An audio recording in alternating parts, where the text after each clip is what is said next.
How many of you found the paper really hard? Found it different from other test series? You must, मतलब अलग लगा थोड़ा या it's on the same line कि वही घिसी पिटी D answer हर जगह? I do not want to name the test series, but एक test series है जहां आप D मार के आओगे 100 के ऊपर फिक्स स्कोर आ जाएगा. तो यहाँ ऐसा नहीं. I hope every question was a demanding question. Every question made you think. And see, UPSC में मैं ये बोलना चाहता हूँ कि गूगली आने वाला है. पिछले 2 साल पहले एग्रीकल्चर आया था, उससे आधे लोग स्टम्प. पिछले साल स्पोर्ट्स आ गया. क्वेश्चन कुछ नहीं था, वो किसी को नहीं आ रहे थे, लेकिन क्या वो क्वेश्चन देख के घबराने की टेंडेंसी है हमारे, human tendency. We are what you say, we are डरपोक people. We always fear things. And UPSC wants to check this. Through this process, it does not want to check knowledge. Knowledge तो check कर रहा है, लेकिन उसके साथ ये भी देख रहा है कि कोई ऐसा इवेंट आ जाए कि अचानक से कुछ डिजास्टर आ जाए, तो how do you respond? How are UPSC aspirants responding to it? तो मैं यही बोलना चाहता हूँ कि आपके एग्जाम में इस बार के प्रीलिम्स में भी गूगली आने वाला है. तो ये मेंटली प्रिपेयर रहो आज से कि it is going to be a difficult paper. There are going to be questions जो किसी को नहीं आ रहा है. कुछ तो नया सेक्शन पूछ लेंगे, फिल्म से पूछ लेंगे. ऑस्कर चल रहा है ना, विल स्मिथ, ऑस्कर से क्वेश्चन पूछ लेंगे. मतलब पूछ सकते हैं. मैं ये बोल रहा हूं कि you can not predict UPSC. अभी इस पिछले साल 2 साल पहले एग्रीकल्चर पर क्वेश्चन था, हमने खुद ने एग्रीकल्चर का डॉक्यूमेंट निकाल दिया. तो what we as a institute are doing are we are following the trends which has already passed. We cannot predict new things. No one can predict. अगर आप यूपीएससी को प्रेडिक्ट करने जाओगे तो नहीं होगा. तो थिंक यूपीएससी, मैं तो ऐसे ही मानता हूं कि UPSC is 2 steps ahead of us. वो हम सबसे आगे है. तो यही माइंडसेट से अंदर जाना है पेपर की. Paper is going to be difficult. It is going to be नए सेक्शंस आने वाला है. तो ये सबसे इंपॉर्टेंट है. तो फाइनली डिफरेंस यही आ जाता है. क्वेश्चन किसी को नहीं आ रहा है, लेकिन वो उनको पता है कि ये किसी को नहीं आ रहा है, तो मतलब वो घबराते नहीं है. हम क्या सोचते हैं कि यार मुझे ही नहीं आ रहा है.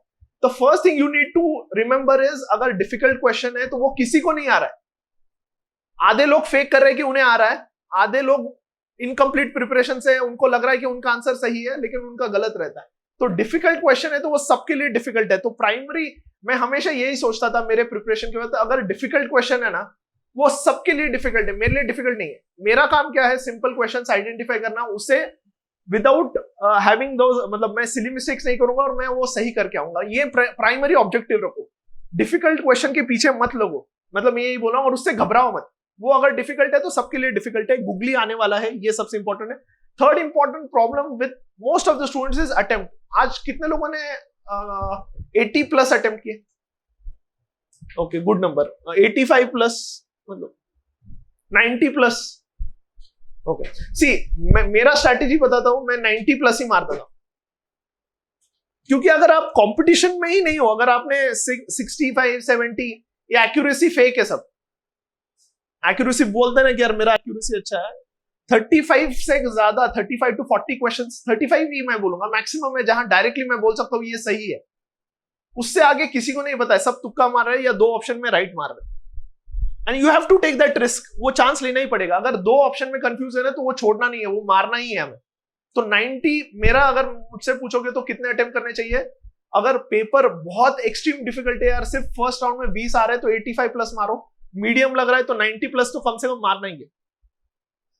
टू सब्जेक्ट्स लास्ट कुछ डेज में you have to give least preference. जैसे medieval India, ancient India, art and culture, least. अभी कोई नहीं पढ़ेगा लास्ट 40. अब कितने 45 डेज बाकी है? 40 डेज. ये लास्ट प्रायोरिटी है. पहले क्लियर करो कि यार पॉलिटी का हर एक मेरे को पता है. मतलब लक्ष्मीकांत मेरे टिप ऑफ द टंग है, मॉडर्न हिस्ट्री मेरा टिप ऑफ द टंग है, इकोनॉमी, करंट अफेयर्स पढ़ा है मैंने, एनवायरमेंट पढ़ा है, साइंस एंड टेक पढ़ा है, बजट पढ़ा है मैंने. ये पढ़ने के बाद ये सब्जेक्ट्स पर जाइए. मैं प्लीज बोल रहा हूं कि अगर उसमें से, अगर इमेजिन करो कल 25 क्वेश्चन मिडिवल इंडिया से आए, वो किसी को नहीं आने वाले. The kind of question, the kind of efforts you need to put, history optional वालों को भी नहीं आता है मिडिवल इंडिया. ये मैं लिख के देता हूं. तो वो उस पर घबराना नहीं है. तो मैं यही बोलूंगा प्राइमरी सब्जेक्ट्स आपके फिक्स कीजिए. सेकेंडली कि कितने मॉक टेस्ट देने हैं. I would request every Sunday minimum दीजिए. नाउ आई थिंक सो कितने 5 संडेज वी हैव, 5 to 6 कितना है, 5 तो मिनिमम है, मैक्सिमम 10 देने. टेस्ट देना ही है, और सिंपल टेस्ट मत दीजिए, डिफिकल्ट टेस्ट दीजिए. इस टेस्ट के रिजल्ट हम ज्यादा फोकस नहीं कर रहे. ये टेस्ट का आपको सेल्फ इवेल्युएशन करना है, क्योंकि क्या है, we do not want to put up pressure कि आपके इतने नंबर आए. बट आज के टेस्ट से ये when you will see the answer की ना, आपको लगेगा हाँ यार ये मैंने मिस्टेक किया. आपको लग रहा है आपको मॉडरेट पेपर है, but it was a difficult paper.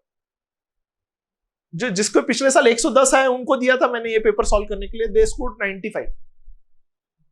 The paper is very difficult but logical. It is not an illogical paper. तो मैं यही बोलूंगा, डू नॉट जज योरसेल्फ, बट आइडेंटिफाई कि क्या क्या मिस्टेक्स आप अवॉइड कर सकते थे जो आपके हाथ में थे, but you did not made an effort, you took the paper lightly. तो ये मैं बोलना चाहता हूं कि do not go on the face. जब पेपर इजी लगता है वो सबसे ज्यादा, तब सबसे ज्यादा कंपटीशन है, क्योंकि इजी पेपर आया तो क्या, जिसने कम पढ़ाई की और जिसने ज्यादा पढ़ाई की वो एक लेवल पर है. तो तब और भी अटेंटिव रहना पड़ेगा आपको. तो ये चीज सबसे इंपॉर्टेंट है. Next is 3 rounds. How many of you could complete 3 rounds?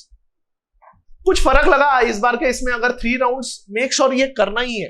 First round simple question, minimum 20 to maximum 35 40. अगर 50 भी आए तो यू आर मतलब clear. First round simple question identify करना. थोड़ा भी 2 ऑप्शन में कंफ्यूजन है, स्किप टू द नेक्स्ट. क्योंकि क्या है, brain back of the mind क्या है, उसको सोचना स्टार्ट कर देता है. You have a inherent capacity जहां बैक ऑफ द माइंड आपको चीजें याद रहती है. मतलब your brain tries to recollect points, and फिर वो सेकंड राउंड थर्ड राउंड में होता है. ऐसा नहीं होगा कि आप एंड तक. तो ये गलती मत करना. 3 राउंड्स बहुत नेसेसरी है. नेक्स्ट इज, जब भी डिफिकल्ट क्वेश्चन है, look at the options. Elimination सबसे इजी का होता है जब डिफिकल्ट ऑप्शंस रहते हैं. तो ऐसा कुछ नहीं है कि कोई मॉडर्न एंशिएंट एंड मिडिवल में भी जब टर्म्स का भी डिसाइफर करोगे ना, उसको तोड़ोगे, लॉजिकली तोड़ोगे, तो भी आंसर आ जाएगा बहुत बार. तो ये याद रखना कि कोई क्वेश्चन ऐसा नहीं है कि वो इम्पॉसिबल है. लॉजिक लगाइए. जहां 2 ऑप्शन में आपको लग रहा है कि 2 ऑप्शन में से सही है, तो वो क्वेश्चन अटेम्प्ट करना ही है. अगर आप दो ऑप्शन पर अटके हैं, वो अटेम्प्ट करना ही है. 3 ऑप्शन में भी आई रिकमेंड कि अटेम्प्ट करो. 3 ऑप्शन वाला भी अगर लग रहा है कि एक एलिमिनेट हुआ है और 3 में से मारना है तुक्का, तो मारिए. थर्ड इज, आजकल वो टेक्निक्स चल रहा है, elimination techniques. See, primary focus on your knowledge. जो आपका ब्रेन है ना, उस पर जो आपने पढ़ाई की है उस पर ये देना चाहिए. आप you should be confident on that. You should not be confident on the techniques कि एक्सट्रीम वर्ड है तो वो गलत ही है. सी, जब बहुत ही कुछ ABCD भी नहीं पता है तब वो उस पर जा सकते हैं, लेकिन जब आपका ब्रेन बोल रहा है कि नहीं नहीं ये गलत है, तो प्राइमरी जो इंपॉर्टेंस देना है वो ब्रेन पर है. नहीं तो पढ़ाई क्यों की? वो 5-6 टेक्निक पर ही पूरा पेपर सॉल्व कर दो. नेक्स्ट इज, कुछ लास्ट 40 डेज में, कल से मुझे फोन आ रहा है कि सर पढ़ाई नहीं हो रही है, अभी लग रहा है कि याद नहीं आ रहा है. पहले मैं 12 घंटे पढ़ता था, अभी 10 घंटे भी नहीं हो रहा है, याद नहीं आ रहा है, एग्जाम में याद होगा क्या? तो मैं ये बोल रहा हूँ, everyone rank 1 after giving 6 attempts. मेरे एक अटेम्प्ट में 150 मार्क्स थे GS1 में, ऑलमोस्ट 120 प्लस. लेकिन हर बार मैं पेपर जाने से पहले आई वाज लीस्ट कॉन्फिडेंट. मेरे को लगता था इस बार तो मैं गया. तो वो कॉमन फीलिंग है. ये इमोशन को कंट्रोल करना सीखना चाहिए. कंसिस्टेंटली लास्ट 40 डेज पढ़ोगे ना, सिलेक्शन होना ही है. ऐसा कुछ नहीं है कि अभी तक मेरे को याद नहीं आ रहा. ये good thing about prelims is you have options in front of you and you can recollect. Your brain can recollect from the memory. आपको ऐसे जीरो से लिखना नहीं है, मतलब जैसे मेंस में आंसर ही नहीं है ना, आपको खुद वो, that is a tougher process. यहाँ ऑप्शन है. तो मैं ये बोलना चाहता हूँ कि 40 डेज में ये फीलिंग आएगा. आपको दोस्त बोलेगा नहीं नहीं यार चल अगला अटेम्प्ट देते हैं. अगर 10 भी अटेम्प्ट दिया ना, तो वो सेम फीलिंग आने वाले 10वें अटेम्प्ट में भी. प्रिपरेशन कभी कंप्लीट नहीं होगा, ये भी एक बोल रहा हूँ. प्रिपरेशन कभी कंप्लीट नहीं होगा. ऐसे लास्ट डे भी जाओगे ना तो ऐसा लगेगा यार मेरा तो ये रिवीजन बाकी है. That is a normal thing. उसके वजह से वो प्रेशर में मत आओ आप कि यार मेरा पढ़ाई बाकी है, मेरा रिवीजन बाकी है. ये सबका बाकी है, क्योंकि इम्पॉसिबल है. As a humanly it is impossible. Next important thing is, 2 subject मैं बोलता हूँ कि जहां सबसे ज्यादा लोग रिवीजन नहीं करते. तो I would request every one of you, last 40 days give 1 hour daily for polity and 1 hour for modern history. तो ये 2 सब्जेक्ट आपका टाइम टेबल में से, अगर आप 12 घंटे पढ़ रहे हो तो 2 घंटे 1 घंटा पॉलिटी पढ़ना ही है. क्योंकि पॉलिटी ऐसा सब्जेक्ट है, अगर डे टू डे लेवल पर आप उससे कनेक्टेड नहीं हो ना, it become zero. Next time ऐसा लग रहा है कि फिर से मैं नया बुक पढ़ रहा हूं क्या. एग्जाम के 1 दिन पहले लगे यार मेरे को तो कुछ याद ही नहीं है. तो 1 घंटा आज से आप दिमाग में डाल दीजिए, मेरे को 1 घंटा पॉलिटी पढ़ना है और 1 घंटा मॉडर्न हिस्ट्री. ठीक है, ऐसे करते करते लास्ट 40 डेज में वो रिवाइज हो जाएगा 2 बार. तुम्हें समझ भी नहीं आएगा, और जो मेजोरिटी 80% ऑफ योर टाइम है वो आप दूसरे सब्जेक्ट कीजिए, जैसे environment science and tech, economics, उस पर दीजिए, लेकिन 2 घंटे दिन का मैं बोल रहा हूं, ये लास्ट में जब रियलाइज होगा, lunch time, dinner time, make sure you interact with your friends and ask them question with respect to polity and modern history, क्योंकि इतना वॉलेटाइल होता है ना, तो जब आप कंटिन्यूसली आपके मुंह से निकलेगा या फिर आपके क्वेश्चंस, दोस्त क्वेश्चंस पूछेंगे तो वो याद रहता है। तो मैं ये रिकमेंड करूंगा सबको कि discussion lunch time, dinner time पर ये 2 सब्जेक्ट पर ही रखिए कि यार ये मेरे को ये सीक्वेंस बता, ये किसने किया था, ये आर्टिकल कौन सा है, ये इंपॉर्टेंट है कि नहीं। हमने polity between the lines start किया था, वो एनीवन हैज फॉलोड इट, उसमें वही ट्राई किया कि जो भी मिसिंग पॉइंट्स है ना, we try to question you. Whitener, as I told you starting में, व्हाइटनर कैरी करना है, नो मैटर वो इन्विजिलेटर क्या बोल रहा है, मैं मेरे एक्सपीरियंस से बोल रहा हूं। और वो कहां यूज करना है, सिर्फ रोल नंबर के उधर, ऑप्शंस के उधर नहीं। रोल नंबर क्या है कि वहां कर देते हैं, इट्स जेन्युइन, फर्स्ट टाइम होता है, सेकंड टाइम पैनिक हो जाता है, लेट हो जाता है, तो वो पैनिक में चेंज गलत करते हो, तो मेक श्योर एक व्हाइटनर एज अ सेफ्टी, क्योंकि it's your, you have given 1 year, तो वो चल जाता है। एंड मेरे 12th के सीईटी के वक्त यूज किया है, मैंने यूपीएससी में यूज किया है, and it is a software which catches it, तो इतना ये नहीं है, मतलब you can definitely use it in case of extreme situation such as you have made a blunder anywhere in the roll number, तो ये एक इंपॉर्टेंट है। नेक्स्ट इज, बहुत सारे मैं 2 स्टूडेंट्स देख रहा था कि वो ओएमआर में बाद में मार्क कर रहे हैं, दैट इज अ बहुत बड़ा मिस्टेक। ओएमआर में जब आप थोड़ा आपका अटेंशन शिफ्ट होता है क्वेश्चन से आंसर पर, तो your brain takes a moment, 5 seconds 10 seconds का एक ब्रेक लेता है, तो so that it can come back to the same question, next question again with a fresh mind. तो ये साइमल्टेनियसली कीजिए। जब आप लास्ट में करते हो, अगर सीक्वेंस भी गलत हो सकता है, तो ये इंश्योर कीजिए कि साइमल्टेनियसली मार्क कीजिए सारी चीजें, साइमल्टेनियसली मार्क करना है। टेक अ चॉकलेट साथ में, एवरीवन, वो लेके नहीं जाने देंगे, कुछ भी बोलेंगे, ट्राई कीजिए आपके जेब में चॉकलेट, पानी के बॉटल में Glucon D, because it requires, आपका brain can not concentrate for more than 40 minutes, it's an human study, and it requires 25% of your energy, जितना बॉडी में खाते हो ना, उसका 25% सिर्फ this 5% of the weight takes, so you require constant energy to keep it fresh and to make it think.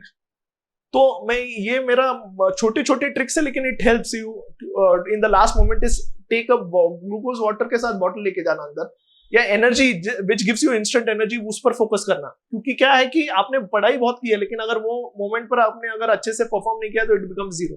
तो ये कुछ important things I want to tell you. And जो सबसे फर्स्ट मैंने बोला कि पेपर डिफिकल्ट आने वाला है, आज से दिमाग में डाल दो, कोई ऐसे नहीं बोलेगा बाहर आने के बाद यार पेपर तो डिफिकल्ट था, हाँ मुझे पता था डिफिकल्टी है, ये एटीट्यूड रखो आज से सब, and give every mock test in that format कि यार पेपर डिफिकल्ट है, I want to solve it carefully, I want to solve it carefully. जब भी आंसर ए और बी है, आई विल टेल यू, जब भी आंसर ए और बी है, सिंपल क्वेश्चन है, ए और बी आंसर है, थोड़ा रोको अपने आप को, मार्क करने से पहले सी और डी अच्छे से एक बार एलिमिनेट कर लो कि हाँ ये नहीं है। मैं ऐसे नहीं बोल रहा हूँ ए और बी आंसर नहीं रह सकता, लेकिन जब सिंपल क्वेश्चन है ना, the chances is the examiner is fooling you at A and B, तो सी एंड डी अच्छे से एलिमिनेट करने के बाद ही ए एंड बी मारना। तो ये एक इंपॉर्टेंट चीज मैं बोलना चाहता हूँ कि silly mistakes is the reason, majority reason serious students who cannot qualify is because of silly mistakes. Silly mistakes is the number one reason. It is not studies. It is not studies. And paper, मैं यही बोलूंगा, जो आपने पढ़ा है उसमें से सिर्फ 15 to 20% of knowledge से ही आने वाला है। 85% जो हम पढ़ रहे हैं ना, that is irrelevant for UPSC. ऐसे ही होने वाला है। आपको लगेगा यार मैंने ये क्यों पढ़ा, ये उसको क्या है, वो एप्लीकेशन ऑफ नॉलेज है। प्रीलिम्स में भी अप्लाई करना पड़ेगा, आपको सोचना पड़ेगा हाँ यार जो मैंने पढ़ा है उसमें से क्या अप्लाई हो रहा है। तो it is application of knowledge, it is UPSC direct questions नहीं पूछ रहा है, तो ये ध्यान दीजिए। सीसैट में भी we are going to have a small session, if you can wait for 5 to 10 minutes. Bhushan Doot sir is going to give a 15-20 minutes का ही सेशन है, where he is going to share few of the important tips कि यार क्या करना चाहिए CSAT paper के लिए, क्योंकि सीसैट में बहुत सारे स्टूडेंट्स आर फेसिंग प्रॉब्लम। तो आई रिक्वेस्टेड हिम, अगर कोई रुकना चाहता है आफ्टर द सेशन, ज्यादा लंबा नहीं session, I know most of you must be hungry, 10-15 minutes का ही सेशन रखेंगे भूषण दूत सर का, टू टेल यू कि क्या अप्रोच रहना चाहिए, कैसे अवॉइड, कैसे इजीली सीसैट क्वालिफाई कर सकते हैं। Next is, do you want one more mock test या यार, लेकिन यार बहुत कम लोग हैं, वी एक्सपेक्टेड एटलीस्ट और थोड़े लोग। प्लीज टेल, अगर विल शेयर गूगल फॉर्म, कब रखना है, कब रखना चाहिए, नेक्स्ट संडे कितने लोग रेडी, हाथ ऊपर कीजिए, सो दैट पेपर अच्छा लगा क्या? सच में ये मत बोलो कि यार मतलब we have taken a lot of effort to set up one paper, क्योंकि इट टुक 15 डेज, क्योंकि एक एक क्वेश्चन हमने सोचा कि यार अच्छे से सिलेक्ट करते हैं। One day before the exam, मैं मेरी बात बताता हूँ कि one day before the exam 4 बजे मैं छोड़ देता books. One day before the exam मैं रिक्वेस्ट करूंगा 4 PM बिफोर द एग्जाम, मतलब 5th को एग्जाम है ना, 4th को 4 बजे इरेस्पेक्टिव की क्या है, बंद करके मूवी देख के नेक्स्ट डे मॉर्निंग, उसके बाद पढ़ने का कुछ मतलब नहीं है, जितना माइंड को काम रखोगे वो है। एंड लास्ट 2 days में I used to read only 2 subjects, polity and modern history, because वो फिक्स मार्क्स आने वाले हैं। सेकंड, वो ही सबसे ज्यादा वॉलेटाइल है, अगर उधर मैंने गलती कर दी तो वो मेरा सिलेक्शन नहीं है। तो last 3 to 4 days focus on polity and modern history. ऐसे अब मैंने बोला है कि 2 दिन कंटिन्यूस करना ही है, 2 घंटे देना है, और लास्ट का जो फेज रहेगा, लास्ट के 2-3 दिन जहां, तो सिर्फ ये करना है। सेकंड थिंग इज, हमने करंट अफेयर्स का 12 hours का वीडियो अपलोड किया है, hopefully you are watching it. बहुत अच्छा content we have tried to give you. Last year rank 1 also followed, this year also I want one of you rank holders to promote it. And उसके description में we have given the detail solution report, वो video में जाओ, search करो, उसका description पता ना, description YouTube video, उसके डिस्क्रिप्शन नीचे जाओगे ना, इस टेस्ट का डिटेल सोल्यूशन वहां दिया है, बिकॉज इट इज 100 पेज, मतलब हमने बहुत डिटेल में दिया है, तो गो थ्रू इट। अगर आपको कोई क्वेश्चन का डिटेल आंसर चाहिए तो वहां हमने वो अपलोड किया है, तो you can go and watch. Answer की हम दे रहे हैं, लेकिन अगर डिटेल सोल्यूशन चाहिए ना, तो वहां से you can download and print out, हमने इस पर भी रखा है वेदांत पर, तो वेदांत पर भी you can go and buy it out. Any other question?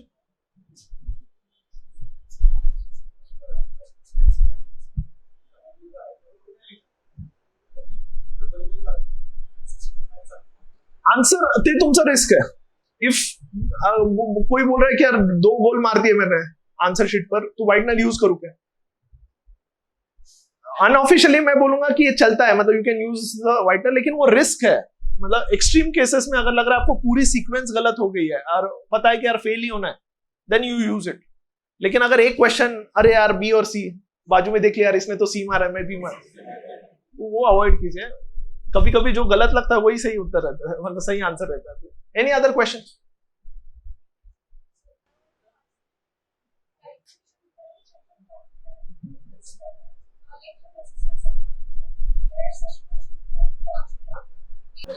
See intuition, how does intuition come, कि बहुत सारे लोग बोलते हैं 2 में से मेरा गलत हो रहा है।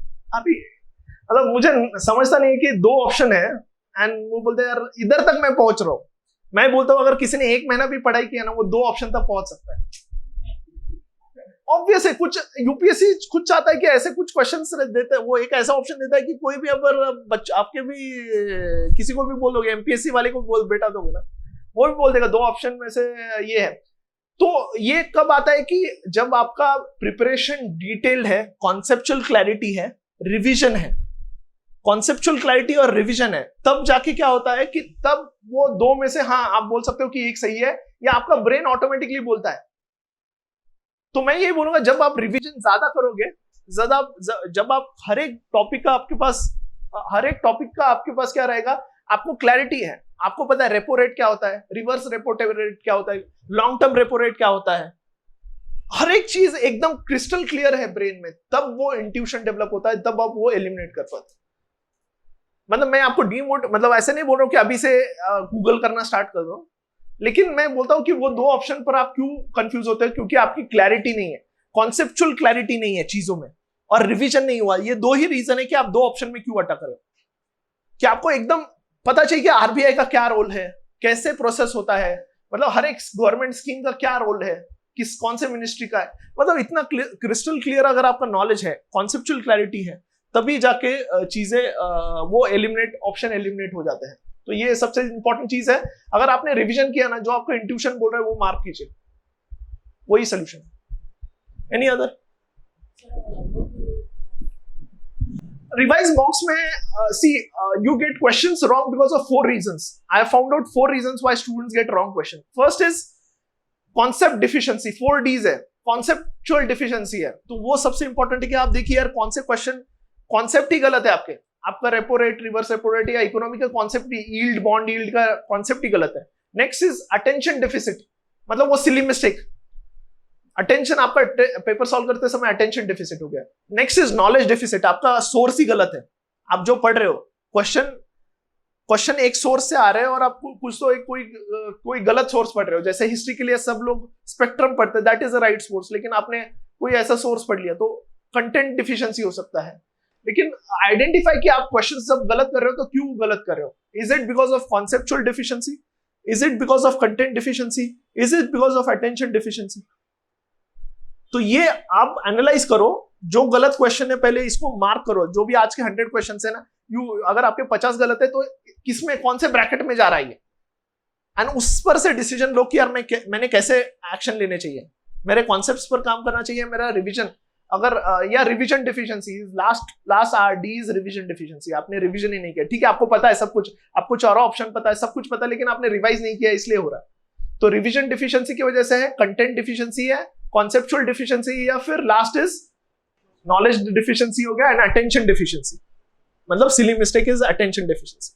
तो ये एंश्योर कीजिए कि कौन से इसमें जा रहा है आपका प्रॉब्लम, उस पर से एनालाइज कीजिए। फिर अगर कंटेंट डिफिशिएंसी के आंसर्स पहले देखिए, फिर नेक्स्ट कॉन्सेप्चुअल डिफिशिएंसी के आंसर्स देखिए, रिवीजन डिफिशिएंसी के छोड़ दीजिए, आपको पता है ये कंटेंट मेरे बुक्स में, ये मैं बाद में रिवाइज करूंगा मेरे रिवीजन से, और अटेंशन डिफिशिएंसी के सबसे लास्ट। तो ये प्रायोरिटाइज कीजिए जब भी मॉक्स एनालाइज कर रहे हो, कि ये जब भी आज का भी टेस्ट जाओगे ना तो ये 4D के हिसाब से आपके देखो क्वेश्चंस, तो आपका पता चलेगा कि आप कहाँ हो, आपका रिवीजन कम है, कॉन्सेप्ट कम है, या फिर अटेंशन कम है। साइंस का मेजॉरिटी क्वेश्चंस नहीं गया, करंट अफेयर से आ रहा है, सेकेंडली एनसीईआरटी से आ रहा है, 9th की एनसीईआरटी से आ रहा है। Science and tech is what I followed during my preparation is, मैं साइंस के लिए 2-3 एक्स्ट्रा सोर्स रखता था करंट अफेयर्स के, not just following one magazine, but I used to follow other magazines and I used to go to the depth. जैसे to tell you एक example देगा, nuclear technology का अगर कोई ये है क्वेश्चन है, submarine, recently you must have heard कि हमने न्यूक्लियर बेस्ड सबमरीन भी लॉन्च किया है, तो मैं सिर्फ उधर रुकता नहीं था, I used to go into the depth. मैं उधर रुकता नहीं था, मैं सर्च करता था, ये मैं क्या करता था कि उसका न्यूक्लियर टेक्नोलॉजी मतलब क्या, फ्यूजन रिएक्शन मतलब क्या, फिशन रिएक्शन मतलब क्या, फिर एटॉमिक नंबर क्या, मास नंबर मतलब क्या, रेडियो एक्टिविटी किसको बोलते हैं, वेयर इट इज एप्लीकेबल, कौन से रेडियो एक्टिव एलिमेंट्स है। तो I used to question message. मैं जैसे रिसर्च करता था, I majorly focused on going on the Google and going one step behind, मतलब एक करंट अफेयर्स को, न्यूज को लेके डेप्थ में जाता था। और second is 9th-10th NCERT I used to follow. तो ये दो मैं रिकमेंड करूंगा कि करंट अफेयर्स ज्यादा एक एक्स्ट्रा सोर्स बढ़ाइए, 9th-10th का एनसीईआरटी फॉलो कीजिए। तो ये दो सोर्स है, and more over target UPSC का कोर्स भी है, फॉलो, लास्ट ऑप्शन।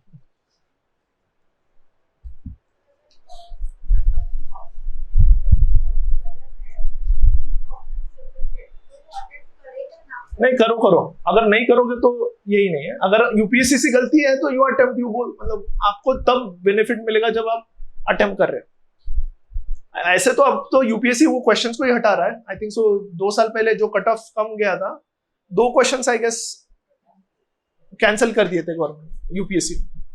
उधर मत, यू डू नॉट फाइंड, मतलब ऑन द स्पॉट में अगर लग रहा है ना कि यूपीएससी का गलती मत निकालो, क्योंकि बहुत ये है, नहीं बरोबर है, मतलब मैं आपको क्रिटिसाइज नहीं कर रहा हूँ, लेकिन बोल रहा हूँ कि हम क्या करते हैं फिर उसमें जाता है कि यार यूपीएससी गलत है, ब्रेन दूसरे डायरेक्शन में, ठीक है उसको अटेम्प्ट करो, छोड़ो नेक्स्ट।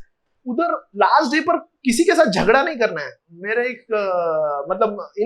एक दोस्त था, उसका मतलब पेपर जाते वक्त ऑटो रिक्शा ड्राइवर से झगड़ा कर दिया, इन्विजिलेटर से झगड़ा कर दिया। ही वॉज अ टॉपर, मतलब सिलेक्शन के बाद वो एटीट्यूड आ गया, मैं तो टॉपर हूं, मैंने मतलब आईपीएस था, एंड अटेम्प्ट प्रीलिम्स मतलब he could not clear prelims, because आपका माइंडसेट सही चाहिए एग्जाम के लिए। ठीक है उसने 100 रुपए ज्यादा भी ले लिया ना उस दिन, ऑटो ड्राइवर टैक्सी दे दो, लेकिन मेंटल आपका बैलेंस बिगड़ा हो मत। उस दिन 1000 रुपए एक्स्ट्रा दे दो, दान कर दो, इट वुड कम बैक, लेकिन किसी से झगड़ा मत करो उस दिन। You have to be patient.